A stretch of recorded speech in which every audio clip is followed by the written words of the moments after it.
Good afternoon, I'm Mai Rodriguez. Today on Newsfeed at noon, a group files a petition before the Supreme Court questioning the transfer of billions of pesos in unused PhilHealth funds to national coffers.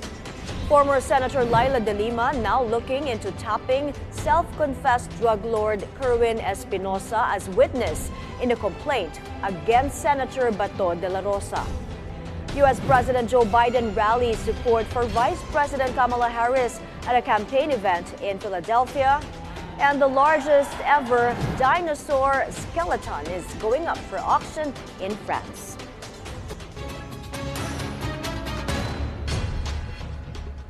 Thanks for joining us. A petition assailing the transfer of billions of pesos in unused PhilHealth funds to national coffers has been filed before the Supreme Court.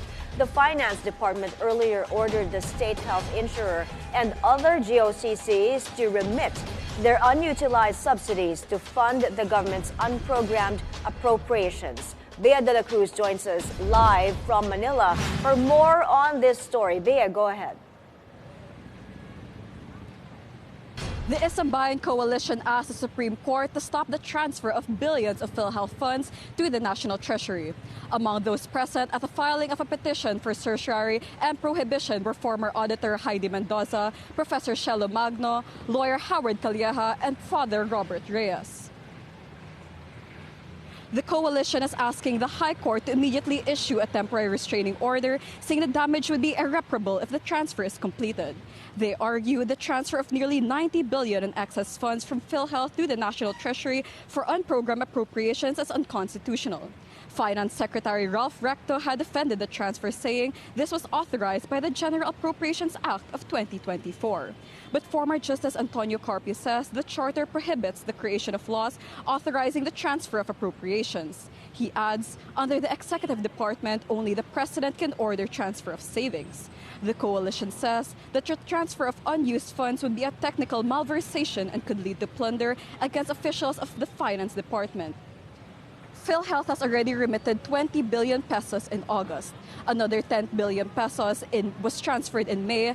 30 billion is expected to be transferred today, while 30 billion is expected to be transferred in May next year. Thank you, Bea de la Cruz, reporting live from Manila. Former Senator Panfilo Lacson believes there is sufficient basis to question the transfer of PhilHealth funds to the National Treasury. The re-electionist senator tells BNC is at the forefront. The law clearly states that the agency's funds must be used to benefit its members. Personally, yes, I think there's enough basis to question the transfer. Ang problema lang dito, I think I hope hindi tayo masubjudice rito o makontempt dalawa ka rin, ano. I think ang hearing yata, yung oral arguments, naka-schedule pa next year, early next year. Kata-transfer na naman ng 30 billion. So mauubos na yung 89.9 billion. Baka maging moot and academic yung issue. The House Quad Committee plans to zero in on alleged sources of money used in a supposed reward system in the country's drug war. Our reporter Zandro Chona joins us on the line for the details. Zandro, what more can you tell us? Less than a week before the next House Quadcom hearing, two of its co-chairmen bared that it seems there is more than one source of the alleged rewards given to policemen during the drug war of the Duterte administration. Earlier at the Kapihan sa Manila Bay, Quadcom overall chairperson Representative Robert A. Barber said that aside from the intel funds of former President Duterte, they are also looking at small-town lottery or STL as another source of the reward system. Lawmakers earlier questioned why former PCSO General Manager Royina Garma was designated to the agency ahead of her retirement. In a separate press briefing at the House of Representatives, Quadcom co-chair Representative Benny Abante said that they are looking at the possible link of POGOs as another source of the reward money. The next hearing is scheduled on Tuesday, October 22. Abante also said they are expecting more expose from Garma on the next hearing. while resigned NAPOLCOM Commissioner Edelberto Leonardo is also expected to divulge what she knows after Garma's testimonies. Mai? Thank you, Zandro Ochona, for that report. After previously getting cleared of all drug charges against her, former Senator Laila de Lima is now looking into getting self-confessed drug lord Kerwin Espinosa on her side to sue Senator and former police chief Bato de la Rosa. De Lima tells BNC's Agenda she was overjoyed by Espinosa's recent revelation that de la Rosa coerced him to implicate her in the illegal drug trade. She says she has met with her lawyers to discuss plans on a new complaint against de la Rosa. De Lima spent nearly 7 years behind bars on drug trading charges. Dati ko na po siyang pinatawad, matagal ko na po siyang pinatawad. Now, tungkol sa kung kakasuhan din siya, ay kasama ho yan sa pagiging assessment at pagiging desisyon o pagiging preparasyon ng aking mga abogado. Kasi siyempre siya ang magiging testigo namin. Siya yung pangunahing testigo laban kay dating PNP Chief Bato dun sa pagpepwersa sa kanya para magsinungaling tungkol sa akin.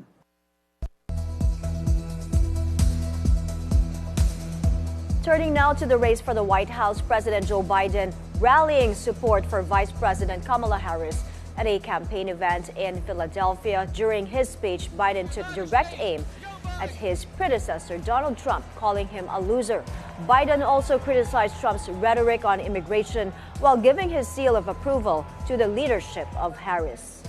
Every president has to cut their own path. That's what I did. I was loyal to Barack Obama, but I cut my own path as president.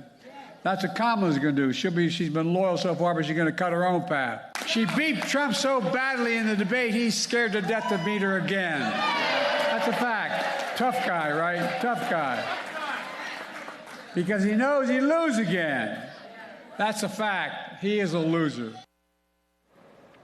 Let's now check the early voting in Georgia. State officials reporting a record turnout on the first day, with at least 252,000 voters casting their ballots as of 4 p.m. Tuesday. That's nearly double the 136,000 recorded on the first day of early voting in the state back in 2020.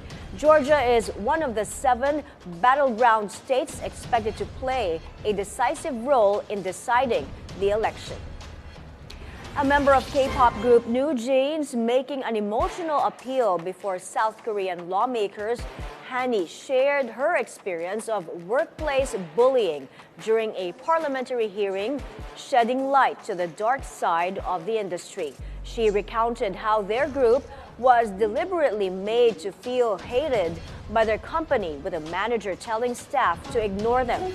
Hani's testimony in Parliament is a rare appearance by a major K-pop star, calling for better treatment of artists in the industry.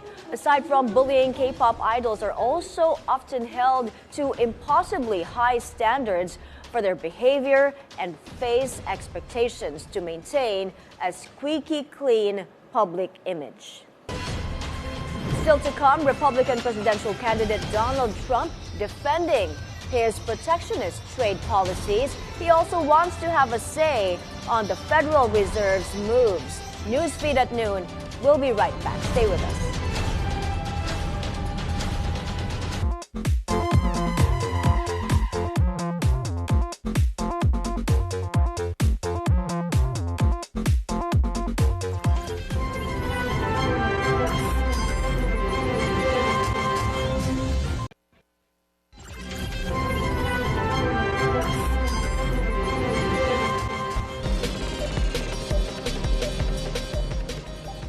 Welcome back. You're watching Newsfeed at noon. The International Monetary Fund urges countries to implement fiscal tightening policies as global public debt is set to surpass $100 trillion this year. In its latest fiscal monitor report, the IMF projects global debt to reach 93% of the world's GDP by year-end, with a possibility of hitting 100% by 2030. In a worst-case scenario where weak growth, tight financing, and policy uncertainty persist, public debt could soar to 115% of global GDP in just 3 years. That's 20 percentage points above current estimates. The IMF says now is the time for fiscal adjustments as economies enjoy solid growth and low unemployment. Former U.S. President Donald Trump rejects concerns his protectionist trade policies and fiscal proposals will harm the American economy and strain relations with allies. In an interview with Bloomberg News, the Republican presidential candidate says his policies will strengthen American manufacturing and generate enough revenue to address worries about the rising federal deficit. And we're all about growth. We're going to bring companies back to our country. You look at even today, as I was driving over, I see these empty, old, beautiful, like steel mills and factories that are empty and falling down. Some have been converted to senior citizens' homes, but that's not going to do the trick. And we're going to bring the companies back. We're going to lower taxes still further for companies that are going to make their product in the USA. He also insists he would have the right to weigh in on the Federal Reserve's policies, but he says he would not issue direct orders. I don't say make the decision at all, but I've been a very successful businessman. I've done really good, much better. Now people are understanding how good I've done because they're seeing it much better than the fake news wants to give me credit for. Really good. I don't think I should be allowed to order it, but I think I have the right to put in comments as to whether or not interest rates should go up or down. The total resources of the Philippine financial system rise by nearly 10% as of August, driven primarily by growth in bank assets. Data from the Bangko Sentral shows the total resources of banks and non-bank financial institutions reached 32 trillion pesos compared to 29 trillion last year. Bank resources jumped 11% to 27 trillion pesos, while non-bank financial institutions record a more modest growth of 2.5%, bringing their total to just over 5 trillion pesos. These resources include key assets like deposits, capital, and debt securities. Ayala Corporation reports strong demand from both institutional and retail investors for its 15 billion peso reissued preferred share offering. Philippine Stock Exchange CEO Ramon Monzon confirms that the issue's over-allotment option has been fully subscribed, highlighting the positive market reception. This capital-raising move will provide Ayala with a larger war chest for expansion across various sectors. The wealth management arm of BPI of the Ayala Group aims to make the country the sailing mecca in Asia. More from Anton Rojas. BPI Private Wealth recently launched the second installment of their much-anticipated signature yacht race series at the Manila Polo Club, kicking off the country's sailing season as it welcomes the Amihan Wind, a real delight for local sailing. Dubbed Race for the Future of Philippine Sailing, the event set the course for another action-packed racing season that aims to nurture a more robust local sailing community, promote sustainable tourism, and advocate marine conservation to establish the country as a sailing mecca. Maria Teresa Marcial, President and CEO of BPI Wealth, who is an avid sailor herself, underscored the importance of the series. In your objectives last year, you said that the goal of this event is not only to promote the beauty of our country, but also to establish the Philippines as one of the sailing meccas in Asia. Is that still the goal, and what are the other objectives for Season 2?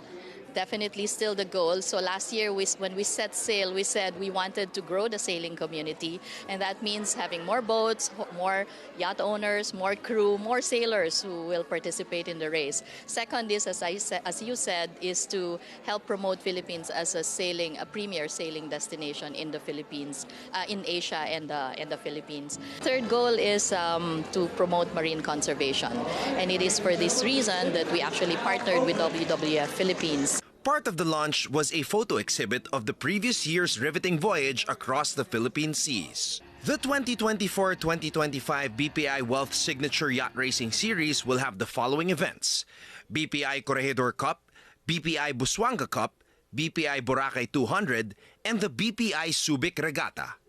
So watch out for this exciting series as Filipinos once again get to flex their sailing prowess. This is Anton Rojas reporting for BNC. We're taking a quick break. Up ahead, 7-time Super Bowl champion Tom Brady may soon get a stake in the Las Vegas Raiders. Details of that story and more when we return. Stay with Newsfeed at noon here on BNC.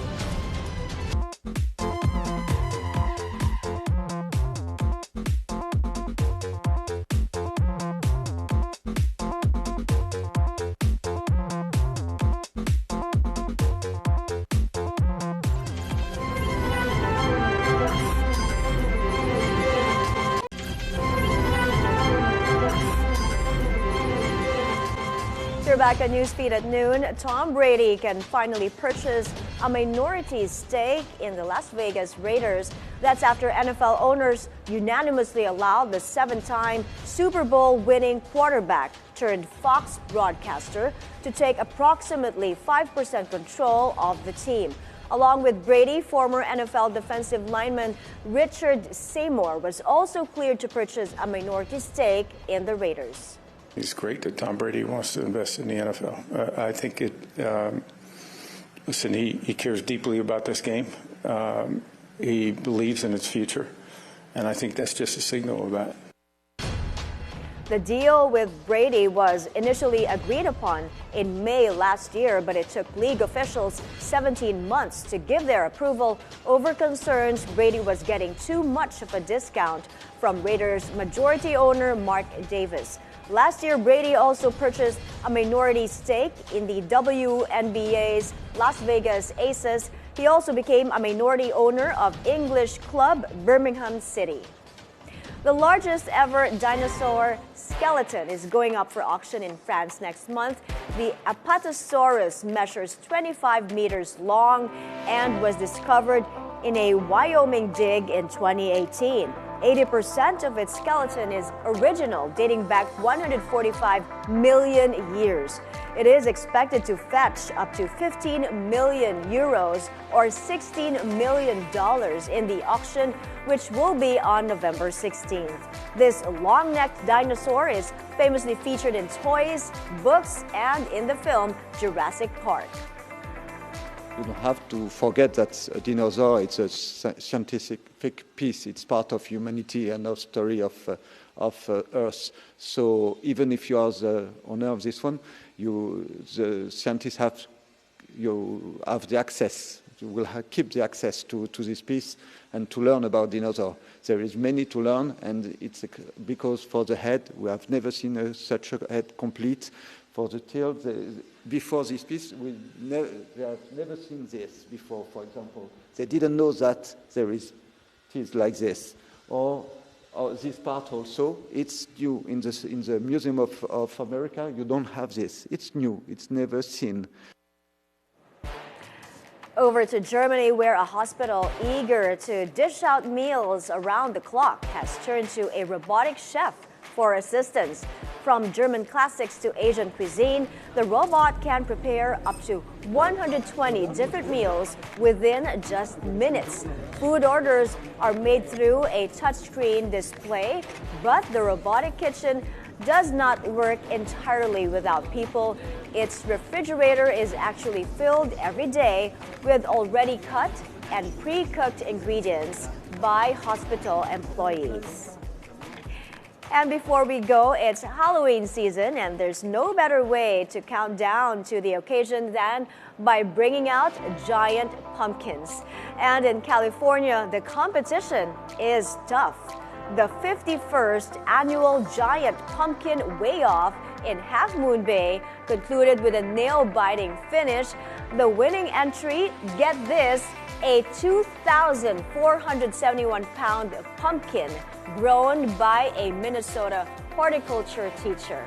It claimed the victory by a mere 6 pounds. His prize, $9 per pound, or about $22,000. That is a whopping pumpkin. And those are the news this hour. I'm Mai Rodriguez. Keep it here on BNC, the Billionario News Channel. Good afternoon.